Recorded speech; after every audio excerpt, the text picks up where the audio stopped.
భారత్ వెలిగిపోతుందా?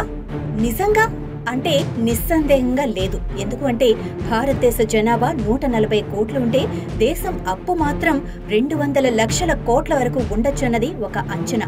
ఈ అప్పుల వ్యవహారంలో 70 ఏళ్ల భారతదేశ చరిత్ర అంతా ఒక లెక్కైతే ఈ గడిచిన 9.5 ఏళ్ల చరిత్ర ఇంకొక లెక్కగా చెప్పుకోవాలి. ఎక్కడైనా అప్పిచ్చేవారు నీ బాకీ పెరిగిపోతుందని మనల్ని హెచ్చరించారంటే దాని లెక్క దానికి ఉంటుంది. అంతర్జాతీయ ఆర్థిక సంస్థ ప్రతినిధులు కూడా దాదాపు ఏటా ఒకసారి దేశ ఆర్థిక పరిస్థితిని అంచనా వేసి ఒక నివేదికిస్తారు. అయితే ఈసారి ఈ నివేదికలో హెచ్చరిక ఉంది. గతంలో ఎన్నడూ ఇలాంటి హెచ్చరిక లేదు. ఈసారి మాత్రం గట్టి హెచ్చరిక కనిపించింది.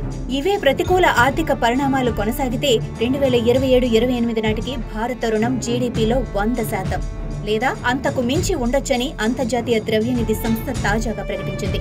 ఈ అంచనాను మన ప్రభుత్వం తోసిపుచ్చినా ఆర్థిక నిపుణులు మాత్రం ఇది తీవ్రమైన హెచ్చరికగానే పేర్కొంటున్నారు. భారత రుణ భారంపై ఇటీవల చర్చ కూడా జరిగింది. నరేంద్ర మోడీ ప్రభుత్వం దేశాన్ని అప్పుల కుప్ప చేసిందన్న విమర్శ కూడా పెద్ద ఎత్తున వినిపిస్తుంది.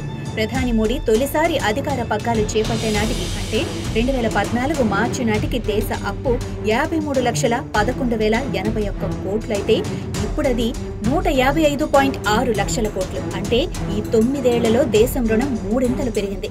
గడిచిన 4.5 ఏళ్లలో తెలుగు రాష్ట్రాల్లో ఒకటైన ఏపీ ప్రభుత్వం చేసిన అప్పు 10 లక్షల కోట్ల పైమాటే. ఇక తెలంగాణ రాష్ట్ర అప్పు 6,71,757 కోట్లు. ఈ లెక్కన దేశంలో మిగిలిన రాష్ట్రాల అప్పుల పరిస్థితి ఏంటి? అసలు ఇప్పటి ముప్పడిగా తీసుకొస్తున్న ఈ అప్పులకి లెక్కలున్నాయా? అసలు ఈ అప్పుల ఘనత ఎవరిది?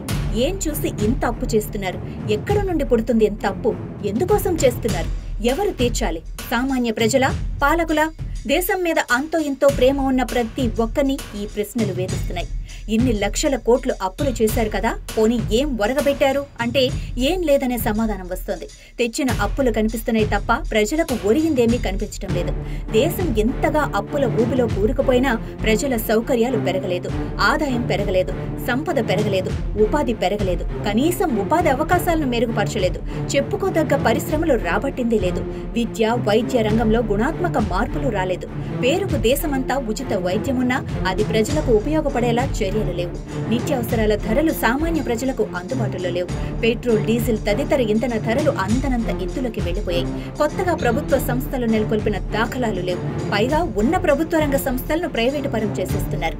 ఇవి కాకుండా మిగిలినవేమైనా ఉంటే అవి దివాళాకు చేరువలవుతాయి. ఎగువ మధ్య తరగతికి సౌకర్యాలు పెరిగాయి తప్ప రైల్వేలో సామాన్యుడికి బోగీల సంఖ్య పెరగలేదు. టోల్ ట్యాక్సులు తగ్గించలేదు. ఇంత అప్పులు చేసినా దేశంలో పేదరికం తగ్గలేదు. మధ్యతరగతి అనే పదం రూపం మాసిపోలేదు.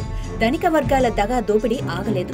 వందల వేల కోట్లలో అప్పులు తీసుకునే బడా పారిశ్రామికవేత్తలు మళ్లీ అప్పులు తిరిగి కట్టకపోగా మళ్లీ వారికే బ్యాంకులు అప్పులిస్తున్నాయి. కానీ ఆరుగాలం శ్రమించే రైతులకు హామీలు లేకుండా అప్పులు పుట్టడం లేదు. నిర్మాణ రంగం, ఉపాధి రంగం నిలదొక్కున్నది లేదు. కనీసం అందులో కార్మికులకు భరోసా లేదు. కానీ ప్రభుత్వాలు మాత్రం అన్ని రంగాల్లో ముందున్నాం అంటూ ఘనంగా చెప్పుకుంటోంది.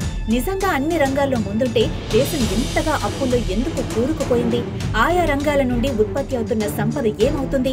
ఈ ప్రశ్నకు సమాధానం చెప్పే నాదుడే కనిపించడం లేదు. సమాధానం చెప్పాల్సిన ప్రధాని మోడీ మౌన ముద్ర మాటను దాక్కుంటున్నారు. విపక్షాలను విమర్శించడానికి, తన ఘనతలను చాటుకోవటానికే తప్ప కీలకమైన ఏ అంశంపైన ఆయన నోరు పెగలదు, నోట మాట రాదు.